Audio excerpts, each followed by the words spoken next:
जरा सोचिए, क्या हो अगर एक ही पल में सब कुछ, बिल्कुल सब कुछ गलत हो जाए। अगर कोई दुनिया से कट जाए और 9 साल तक सिर्फ जिंदा रहने के लिए जूझना पड़े, क्या ये मुमकिन है? आज हम बात करेंगे फ्लाइट NC 16002 की, एक ऐसी सच्ची और दिल दहला देने वाली कहानी के बारे में जो सुनने में नामुमकिन लगती है। तारीख थी 27 दिसंबर 1948। रेडियो पर कैप्टन रॉबर्ट मिलर की एक शांत सी आवाज सुनाई दी, और ये आवाज एक ऐसी कहानी की शुरुआत थी जिसकी कोई भी कल्पना नहीं कर सकता था। ये उनके आखिरी शब्द थे जो दुनिया ने सुने। और उसके बाद सन्नाटा। पूरे 9 साल की एक ऐसी खामोशी जिसने दुनिया को हैरान कर दिया और इंसान के हौसले की हर सीमा को परख लिया। तो हुआ ये था कि मियामी से फ्लोरिडा के लिए एक बिल्कुल रूटीन उड़ान थी। जहाज पर 134 लोग सवार थे। लेकिन जैसे ही प्लेन बरमूडा ट्रायंगल के ऊपर पहुंचा, आसमान अचानक काला पड़ गया। एक अजीब भयानक तूफान ने जहाज को अपने अंदर खींच लिया और वो बस रडार से गायब हो गया। पर वो जहाज समुद्र में क्रैश नहीं हुआ। हुआ कुछ ऐसा जिसकी कल्पना भी नहीं की जा सकती। एक विशाल सदियों पुराने पेड़ ने गिरते हुए जहाज को अपनी डालियों में किसी जाल की तरह थाम लिया और हर एक इंसान की जान बच गई। ये वाकई एक चमत्कार था। हाँ, सभी 134 लोग जिंदा थे, लेकिन अब वो एक ऐसी दुनिया में फंसे हुए थे, घायल थे, कैद थे, जो दुनिया के किसी नक्शे पर थी ही नहीं। और जिंदा रहने की असली जंग तो अब शुरू हुई थी। सबसे पहली और बड़ी चुनौती थी ताज़ा पानी। पानी की तलाश में ही एक आदमी ने कोई अनजान जहरीला फल खा लिया और उसकी मौत हो गई। उम्मीद की एक छोटी सी किरण तब जली जब एक टीनेजर ने अपने चश्मे के लेंस से आग जला ली। लेकिन ये खुशी भी ज्यादा देर नहीं टिकी। रेडियो थोड़ी देर चला और फिर उसकी बैटरी हमेशा के लिए खत्म हो गई। बाहरी दुनिया से संपर्क का आखिरी जरिया भी टूट गया। 10 दिन बीत गए। 5 नौजवानों ने हिम्मत करके लकड़ी का एक छोटा सा बेड़ा बनाया और समुद्र में निकल पड़े। वो फिर कभी वापस नहीं लौटे, कभी नहीं देखे गए। इस नुकसान ने बाकी बचे लोगों को एक भयानक सच्चाई का एहसास कराया। यहाँ से निकलना आसान नहीं है। वो बिल्कुल अकेले थे। और यहीं से, निराशा में से ही कुछ नया जन्म लेता है। वो लोग अब सिर्फ हादसे में बचे लोग नहीं थे। उन्होंने एक पूरा का पूरा नया समाज बना लिया था। सोचिए, काम बांट दिए गए। कोई खाना ढूंढेगा, कोई घर बनाएगा, कोई घायलों की देखभाल करेगा। हवाई जहाज के टूटे हुए मेटल से चाकू और भाले बनाए गए। और फिर कई दिनों की कोशिशों के बाद उन्होंने अपना पहला शिकार किया, जंगली सुअर। ये दिखाता है कि इंसान किसी भी हाल में ढल सकता है। दूसरी तरफ बाहर की दुनिया में क्या हो रहा था? 6 महीने तक एक बहुत बड़ा सर्च ऑपरेशन चला। $45 मिलियन खर्च हुए और फिर सरकार ने उन सभी को मृत घोषित कर दिया। एक तरफ उनके परिवार मातम मना रहे थे और दूसरी तरफ वो लोग इस सबसे बेखबर एक नई जिंदगी की शुरुआत कर रहे थे। एक एक करके साल गुजरते गए। 1.5 साल बाद द्वीप पर पहले बच्चे का जन्म हुआ।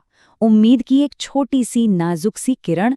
2 साल बाद जब उनका बनाया सबसे बड़ा बेड़ा एक तूफान में तबाह हो गया, तो वो उम्मीद भी लगभग टूट गई। और 5 साल आते आते जब खाने पीने की चीजें कम होने लगी, तो उनके समाज में भी दरारें पड़ने लगी। जानते हैं, उस बेड़े के साथ 16 और लोगों की जानें चली गई थीं। ये सिर्फ एक और नाकाम कोशिश नहीं थी, ये उनके हौसले पर सबसे बड़ा वार था। अब द्वीप से भागने का ख्याल भी एक खतरनाक सपने जैसा लगने लगा था। जैसे जैसे साल बीते, ये पूरा ग्रुप 2 हिस्सों में बट गया। एक तरफ थे कैप्टन मिलर और उनके साथी, जो मानते थे कि हमें भागने की कोशिश करते रहना चाहिए। और दूसरी तरफ वो लोग थे जिनका मानना था कि ये द्वीप ही अब हमारी किस्मत है और यहाँ से निकलने की कोशिश करना मतलब मौत को दावत देना। उम्मीद और हकीकत के बीच की ये लड़ाई उनके समाज को अंदर ही अंदर खोखला कर रही थी। और फिर एक दिन जंगल के अंदर उन्हें कुछ ऐसा मिला जिसने उन्हें दहला दिया। कुछ पुराने खंडहर, और उन खंडहरों के अंदर एक इंसानी कंकाल, जिसके पास एक दूसरे और भी पुराने हवाई जहाज का टुकड़ा पड़ा था। तब उन्हें एक भयानक सच्चाई का पता चला। वो यहाँ फंसने वाले पहले लोग नहीं थे। ये द्वीप एक जाल था। 8वां साल, जब लग रहा था कि अब इससे बुरा और क्या होगा, तभी कुदरत ने अपना सबसे भयानक रूप दिखाया। एक जबरदस्त तूफान और फिर एक भयानक भूकंप ने 8 साल की उनकी सारी मेहनत को, उनके बनाए घरों को कुछ ही पलों में मलबे में बदल दिया। 8 साल की मेहनत पल भर में खत्म। वो सब कुछ गंवा चुके थे। लेकिन कहते हैं ना कि हर अंधेरी रात की सुबह होती है। इसी तबाही में उनके बचने का रास्ता छिपा था।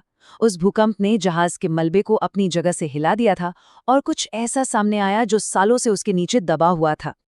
इसके बाद जो हुआ वो किसी चमत्कार से कम नहीं था, बल्कि चमत्कारों की एक पूरी चेन थी। पहला, भूकंप ने मलबे को हिलाया। दूसरा, इंजीनियर आर्थर को उसी मलबे में वो पुराना बेकार पड़ा रेडियो मिला।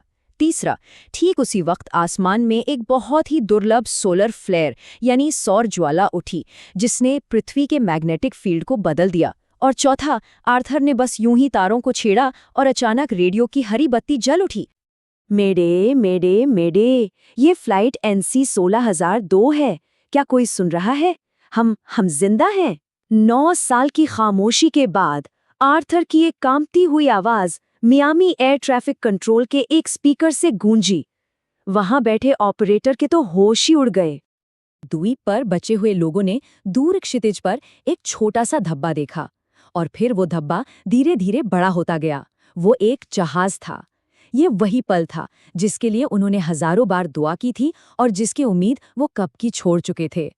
शुरुआत हुई थी 134 लोगों से। 9 साल बाद जब बचाव आया तो सिर्फ 82 लोग जिंदा थे।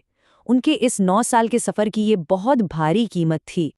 जब रेस्क्यू टीम द्वीप पर उतरी तो उन्हें 82 लोग मिले, कमजोर, धूप और तूफानों से थके हुए, लेकिन जिंदा। वो लोग जिन्हें दुनिया ने 9 साल पहले मरा हुआ मान लिया था। उनकी वापसी की खबर ने पूरी दुनिया में तहलका मचा दिया। ये कहानी एक मिसाल बन गई। परिवारों से भावुक मुलाकातें हुईं। ये कहानी हिम्मत और सहन शक्ति की एक अमर कथा बन गई। और फिर 1958 में जेम्स बैल्डविन की किताब लॉस्ट इन द इको ने इस अविश्वसनीय दास्तां को हमेशा हमेशा के लिए इतिहास में दर्ज कर दिया। फ्लाइट NC 16002 की कहानी सिर्फ एक हादसा और बचाव की कहानी नहीं है। ये एक सवाल है। जब सारी उम्मीदें टूट जाती हैं, तब एक इंसान का हौसला, उसकी आत्मा आखिर कितना कुछ सह सकती है। ये कहानी हमें उस अंदरूनी ताकत पर सोचने पर मजबूर करती है जो शायद हम सबके अंदर कहीं